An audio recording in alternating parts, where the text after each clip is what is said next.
Oke, Mas Ute, kita ketemu di sesi terakhir ya dari rangkaian 8 kali pertemuan.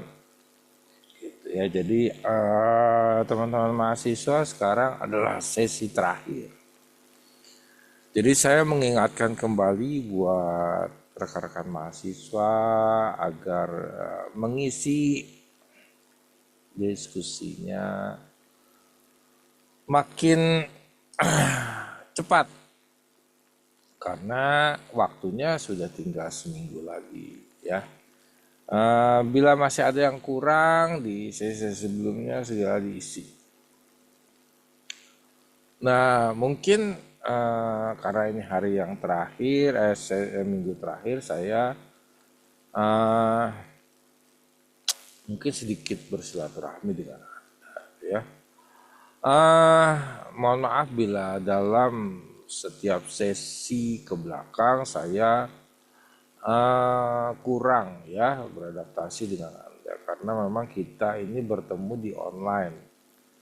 Kemudian saya hanya menemukan Anda pada saat mengisi diskusi dalam bentuk teks ya artinya saya terbatas melihat eh, ekspresi Anda di dalam sebuah diskusi. Karena kadang-kadang orang ada yang bisa berekspresi secara verbal, ada yang bisa berekspresi dengan sebuah tulisan. Dan banyak juga teman-teman yang kurang mengeksplor berbagai model karena kita kurang komunikasi ya, kurang bisa ini mencoba memperdalam ya, the deeper experience-nya belum dapat gitu ya. Mudah-mudahan dengan Anda berekspresi mendalami lebih jauh ilmu pengetahuan dengan berbagai keilmuan yang sekarang dibantu dengan AI, dengan Google, dengan berbagai hal Anda bisa mengeksplor sendiri kegiatan-kegiatan belajar di sini. Karena tentu saja generasi ini adalah generasi yang penuh dengan era digitalisasi di mana ilmu pengetahuan dan informasi banjir secara individual. Berarti kan kemampuan itu Anda bisa perdalam sendiri ya. Pengetahuan itu akan Anda pahami sendiri dan bisa mencari lebih banyak referensi di dalamnya. Kalau zaman saya dulu mungkin sulit cari referensi ya. Nah sekarang jurnal-jurnal bisa didapat secara digital. Nah Anda pelajari di situ ya berbagai metode, terutama teknik riset ini kan banyak rumus, banyak hitungan, banyak logik. Nah, banyak sekali jurnal-jurnal yang masuk ke dalam dunia teori ini gitu ya. Nah, silahkan Anda memperdalamnya di sana. Kembali lagi, saya mengingatkan untuk setiap diskusi, setiap tugas yang diberikan, coba dicek lagi apakah Anda sudah mengisi. Nanti akan saya nilai secara keseluruhan, tapi karena sekarang berburu dengan waktu, mungkin komentar-komentarnya lebih singkat ya, tidak seperti biasanya. Oke, nah untuk teori yang terakhir ini adalah teori yang disebut dengan game teori atau teori permainan ya, tapi bisa digunakan sebagai sebuah model ya pengambilan keputusan. Nah, buku saya salah satunya adalah pengambilan keputusan, tapi bukan game teori ya. Saya decision of support system. Nah,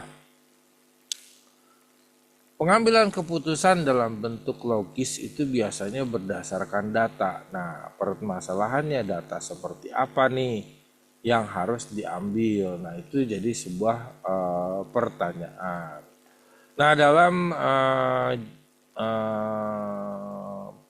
PowerPoint-nya atau presentasinya, Anda bisa mendapatkan teori strategi permainan ini ya.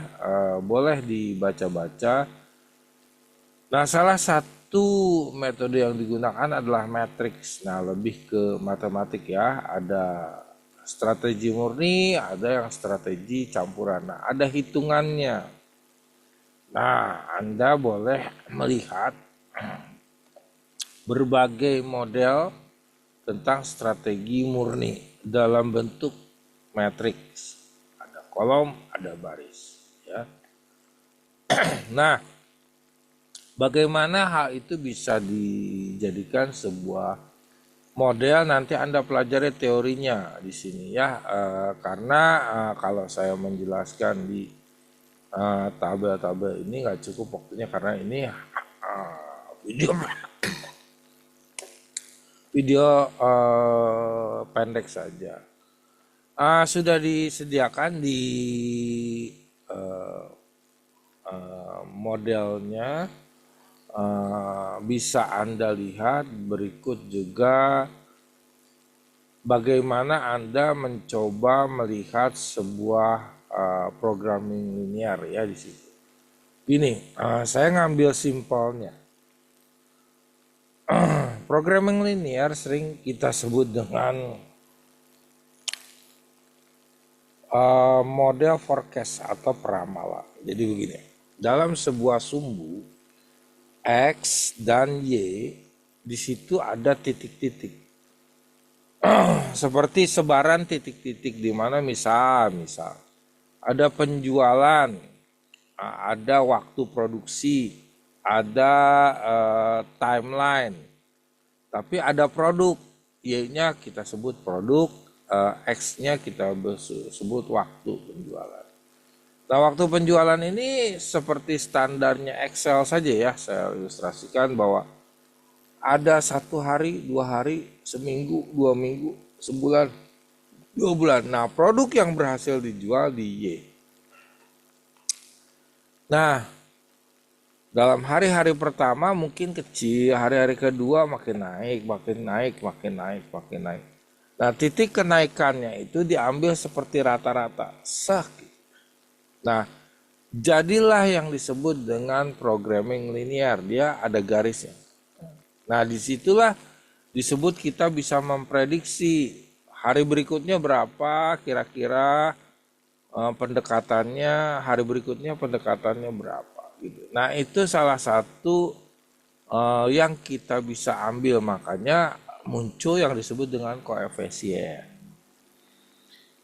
Koefisien itu seperti apa? Alfa, kemudian ada X1 ya, plus beta X2 gitu. Kenapa ada alfanya? Karena dia nilai koefisien. X-nya apa? Yaitu waktu tadi. Kemudian produk Y-nya gitu. Jadi ada peningkatan. Ya, waktu berapa gitu. Nah, ini bermacam-macam, bisa diterapkan dalam bentuk X atau dalam bentuk Y nanti ya. Nah, itu secara sederhana bagaimana Anda melihat sebuah perkembangan penjualan. Satu kasus saja ya. Jadi saya memberitahu bahwa ternyata kalau menjual sesuatu barang ada peningkatan. Pak, bisa nggak pakai eksponensial? Bisa. Ketika jadi mendadakan trending bisa jadi eksponensial nanti. Tapi di eksponensial berarti nanti juga ada peak, ada di atas, turun lagi gitu ya.